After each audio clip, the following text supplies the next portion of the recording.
Hi! Welcome to Vizag daily vlog. ఈరోజు Vizag daily వ్లాగ్‌లో నేను పెద్ద వీడియో ఎందుకు పెడుతున్నానంటే, నేను రోజుకి వ్లాగ్స్ పెట్టాలని అనుకుంటున్నాను. వ్లాగ్స్‌లో ఏంటంటే, రోజుకి రొటీన్‌గా మనం ఏం చేయాలో అవి పెట్టాలి కాబట్టి, ఈరోజు ఇంట్లో నేను మార్నింగే లెగిసి ఏం చేయబోతున్నాను అవన్నీ కూడా మీకు ఈ వీడియోలో చూపించబోతున్నాను. మార్నింగే లేసి స్టవ్ క్లీన్ చేసుకోవడం, షింక్ దగ్గర క్లీన్ చేసుకోవడం, సామాన్లు అవి క్లీన్ చేసుకొని పిల్లలకి ఉదయాన్నే మరి క్యారేజీలు మనం చేసి పెట్టాలి కాబట్టి, ఎందుకంటే తొందరగా చేయాలి. తొందరగా చేయాలని చెప్పేసి ఎలా పడితే అలా క్లీన్ చేసుకోకండి. ఎందుకంటే రాత్రుల పూట తెలియకుండానే అనేకమైన క్రిములు వాటి మీద కీటకాలు అన్నీ వాలుతాయి. దానివల్ల మనం ఉదయాన్నే మార్నింగే లెగ్గానే నేనైతే ఒక డబ్బాలోని వాటర్ తీసుకొని దాంట్లో సాల్ట్ నిమ్మరసం వేసుకొని దాంట్లో క్లాత్ పెట్టుకొని క్లీన్ చేసుకుంటాను. సామాన్లు కూడా నాకు సింక్లో తోముకోవడం ఇష్టం ఉండదు. ఎందుకంటే స్టవ్ పక్కనే సింక్లు ఉంటే నాకు అస్సలు ఇష్టం ఉండదు. దాంట్లో చేతులు కడుక్కుని సింక్లో సామాన్లు పడేస్తాను తప్ప నా బయటన గిన్నెలు తోముకోవడం అంటే నాకు చాలా ఇష్టం. అందుకే నేను గిన్నెలు అయితే బయటనే తోముకుంటాను. సింక్లో కూడా నేను ఏంటమ్మా సింక్లో కూడా ఆ పైపుని చూసారా? ఎందుకంటే స్ప్రింగ్ పైప్ ఉంటుంది కదా, అదైతే నేనైతే ₹10 పెట్టి ఆ పైపు కనెక్ట్ చేశాను. అదైతే భలే ఉంటుంది సింక్లోని చక్కగా ఈ స్ప్రింగ్ పైప్ లాగా. అన్నీ కూడా నేనైతే ఇంట్లోనే తయారు చేసుకుంటాను. ఈరోజు పిల్లలకి బ్రేక్ఫాస్ట్ ఏం చేయాలనుకుంటున్నానంటే బంగాళదుంప కర్రీ చేసి చపాతీ పెట్టాలనుకుంటున్నాను, పరోటా. కానీ ఈరోజు తొందరగా చేయడానికి మార్నింగే లేచి చేయాలంటే అవన్నీ మనం మార్నింగ్ 5-6 గంటలు లేస్తే కానీ ఈ పనులన్నీ అవ్వవు. కానీ నేనైతే పిల్లల విషయంలో వంట విషయంలో అసలు నిర్లక్ష్యంగా ఉన్నాను. ఎందుకంటే పిల్లలకు కావాల్సింది ఆరోగ్యమే మహాభాగ్యం. ఆరోగ్యం కానీ లేకపోతే మనం ఇచ్చే ఫుడ్ వల్లే పిల్లలు హెల్తీగా ఉంటారు. ఎందుకంటే మనం ఉదయాన్నే మార్నింగే లేచి ఎలా పడితే అలా వండేసి సామాన్లు క్లీన్ చేసుకోకుండా ఎంత టేస్ట్గా ఉన్నా మన పరిశుభ్రాలు నీట్గా లేకపోతే మనం ఎంత ఎన్ని మసాలాలు వేసి వండినా ఎన్ని వేసినా అవి టేస్ట్గా ఉండొచ్చు కానీ మనకు ఆరోగ్యాన్ని ఇవ్వవు. కానీ నేనైతే మార్నింగే, ఎందుకంటే పిల్లల క్యారేజ్కి మాత్రం చాలా ఫాస్ట్గా అన్ని పనులు చేసుకుంటాను. అందుకని నేను ఏం చేస్తాను, నైటే ఒక్కొక్కసారి స్టవ్ క్లీన్ చేస్తాను. స్టవ్ క్లీన్ చేసేసినా సరే మార్నింగ్ లేచి ఇలా వాటర్తో క్లీన్ చేసుకుంటాను. ఎందుకంటే ఏమైనా చెప్తున్నాను కదా, బొద్దింకలు కానీ చీమలు కానీ ఏమైనా తిరిగాయనుకో మళ్ళీ వాటి వల్ల పిల్లలకి ఏమైనా ఎఫెక్ట్ అవుతాయని వెంటనే నేనైతే ఈరోజు మా పిల్లలకి కావాలంటే బంగాళదుంప కర్రీ కావాలి, పరోటా కావాలన్నారు. అవన్నీ నేను ప్రిపేర్ చేస్తున్నాను ఈరోజు. తొందరగా కుక్కర్లో బంగాళదుంపలు పెట్టేసి మళ్ళీ ఆ విజిల్ వచ్చే వరకు అక్కడ వెయిట్ చేయకుండా ఇక్కడికి వచ్చి ఇవన్నీ కట్ చేసుకున్నాను. ఉల్లిపాయలు, టమాటాలు కూడా అన్నీ కట్ చేసుకుంటున్నాను. ఎందుకంటే ఫస్ట్గా చేయకపోతే పిల్లలకి టైం అయిపోద్ది స్కూల్కి.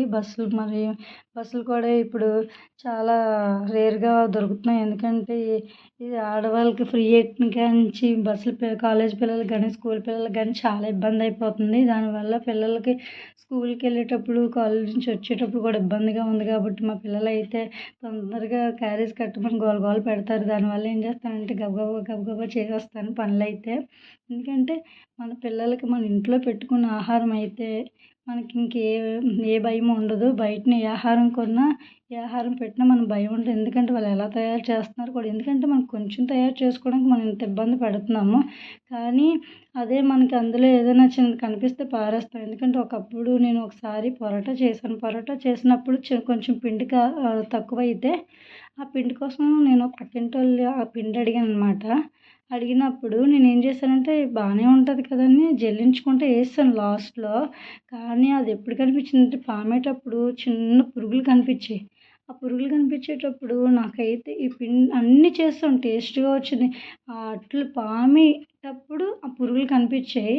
నేనైతే ఆ కొంచెం 1 కేజీ పిండి పారేయడానికి నాకు మనసు ఒప్పలేదు.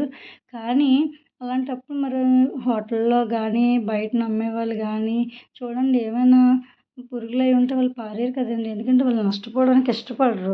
ఏదో ఒకలాగా వాళ్ళకి లాభం రావాలనే కదండి మరి హోటల్ కానీ ఏమన్నా అమ్ముకుంటారు. అందుకే మనమైతే అలాంటివి మనమైతే పారేస్తాం కానీ బయట వాళ్ళు పారేయరు కదండి. అలాంటివి తినడం వల్ల మన పిల్లలకి చాలా అనారోగ్యాలు అవి వస్తాయి. అందుకే తెల్లవారి ఎంత కష్టమైనా లేచి మన ఇల్లు మనం శుభ్రం చేసుకొని మన వంటగది మనం శుభ్రం చేసుకొని పిల్లలకి నీట్గా మన చేతులతో మనం నీట్గా వండి పెడితే పిల్లలకి మంచి ఆరోగ్యం ఉంటుంది. ఎందుకంటే మన పిల్లలకి ఎడ్యుకేషన్తో పాటు మంచి ఆరోగ్యాన్ని కూడా మనం ఇచ్చిన పేరెంట్స్గా ఉంటాము. పేరెంట్స్కి ఉండవలసింది ఏంటంటే పేషెన్స్. ఎందుకంటే ఆ పేషెన్స్ లేకపోతే పిల్లలకి మనం ఇలా వండి పెట్టలేము, ఇలా రెడీ చేయలేము. ఎందుకంటే వాళ్ళకి ఆరోగ్యము మన చేతుల్లోనే ఉంది. ఎందుకంటే పెద్ద అయిన తర్వాత వాళ్ళ ఇష్టం, కానీ చిన్నప్పుడైతే మనమే వాళ్ళకి మంచి ఆరోగ్యాన్ని ఇవ్వాలి. ఆరోగ్యాన్ని ఇవ్వాలంటే మనం మార్నింగే ఎర్లీగా లెగిసి పిల్లలకి మంచి ఫుడ్ మనం ప్రిపేర్ చేయగలిగితే పిల్లలకి మంచి ఆరోగ్యం ఇచ్చినట్టే.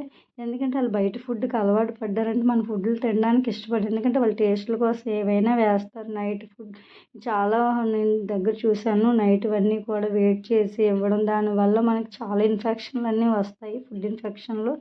కానీ అవి తెలియక మనకి ఏంటంటే ఆకలి వల్ల ఏవో ఒకటి మనం రోడ్డు మీద తినేస్తాం. కానీ సాధ్యమైనంత వరకు ఇంట్లోనే చేసే పిల్లలు పెట్టడానికి చూసుకోవాలి. ఎందుకంటే పిల్లలు రోడ్డు మీద ఫుడ్కి అలవాటు పడ్డారు అంటే మన ఇంట్లో ఫుడ్ని అవాయిడ్ చేస్తూ ఉంటారు. ఎందుకంటే మనం కూడా ఈ సామాన్లు తోముకోవాలి, ఇవన్నీ క్లీన్ చేసుకోవాలి, డబ్బులు కూడా మనం తక్కువ బడ్జెట్తో ఇదంతా అయిపోయి మనకు శ్రమ లేకుండా బేగా అయిపోతుందని చెప్పి ఆలోచిస్తాం. కానీ ఈరోజు అది శ్రమ లేకుండా మనం చూస్తున్నాం. రేపొద్దున్న డాక్టర్ దగ్గరికి వెళ్ళేసరికి మనకి వేలు లక్షలు అయ్యేటప్పుడు మనకు ఆ ఫుడ్ వాల్యూ తెలుస్తుంది. ఎందుకంటే ఇంట్లో చేసుకున్న ఫుడ్ ఏం తిన్నా మనకి ఏ ఎఫెక్ట్ చేయదండి. ఎందుకంటే మనం దాన్ని లిమిట్గా చేసుకుంటాం. ఆయిల్ అయినా సరే, సాల్ట్ అయినా సరే, తర్వాత ఏమో మిర్చి అయినా సరే మనం లిమిట్గా వేసుకుంటాం.